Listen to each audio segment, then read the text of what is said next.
कंकर में शंकर को जान लिया। इसलिए कुबेरेश्वर धाम सीहोर का महत्व क्यों है? क्योंकि वो जो उतनी सी जो जगह है कुबेरेश्वर धाम की, जो वो 2-5 एकड़ की जो जगह है जहाँ कंकर शंकर है, उस भूमि का कंकर शंकर क्यों मान्य होता है? क्योंकि वहां तब साधना का बल बढ़ा, तब साधना का बल बढ़ा। क्यों लोग वहां आते हैं और कंकर की पूजन करते हैं? और कंकर की पूजन कर कर, हाँ, एक गलती कुबेरेश्वर धाम में जितने लोग आते हो ना, एक गलती कभी मत करना। जो गलती तुम लोग करते हो हम आपको फिर समझा रहे हैं। कुबेरेश्वर धाम में आने वाले इतना ध्यान रखो, आप कंकर शंकर उठाकर पूजन करो, 5 कंकर की पूजन करो, हम मना नहीं करेंगे। पर पूजन करने के बाद में जो भी आपके वहाँ जो कंकर की आपने पूजन करी है उसको उठाकर एक जगह पर, कहीं पर भी स्थान पर उसको ले जाकर अवश्य रखना चाहिए। जमीन पर उसको छोड़कर नहीं जाना चाहिए। पूजन करने के बाद उन कंकर को उठाकर एक और पटक कर जाओ, एक और रख कर जाओ, जिसकी तुमने पूजन करी है, जिसकी तुमने पूजन करी।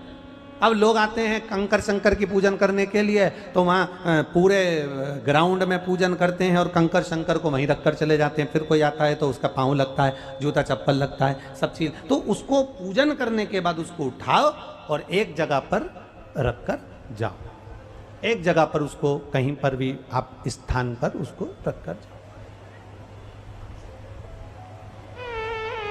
कंकर शंकर का स्मरण करो। तारा बाबा की कुटिया में 2 शिवलिंग का दर्शन होता है आपको। एक तारा बाबा जी की कुटिया के अंदर जो शिवलिंग विराजमान है वो पारद का शंकर, दूसरा जो शिवलिंग शंकर भगवान के मंदिर के अंदर विराजमान है वो नर्मदेश्वर शिवलिंग है। 2 शिवलिंग का दर्शन, एक पारद का, एक नर्मदा जी का। जैसे सीहोर कुबेरेश्वर धाम से लाया हुआ कंकर और रुद्राक्ष औषधि का कार्य करता है। औषधि, आप लोगों में तो कोई गए हैं सीहोर कुबेरेश्वर धाम? गए हो? धन्यवाद, प्रणाम आप सबको। रखिए, साधु जाना चाहिए। 12 ज्योतिर्लिंग के मध्य में है कुबेरेश्वर धाम। हम तो गोपाल जी को और गोविंद जी को भी कहेंगे, सपरिवार एक बार बाबा के धाम जरूर है। और यहाँ तो शिवरात्रि तक कार्यक्रम रहता है ना, शिवरात्रि के बाद तक वहां रुद्राक्ष उत्सव चलता है।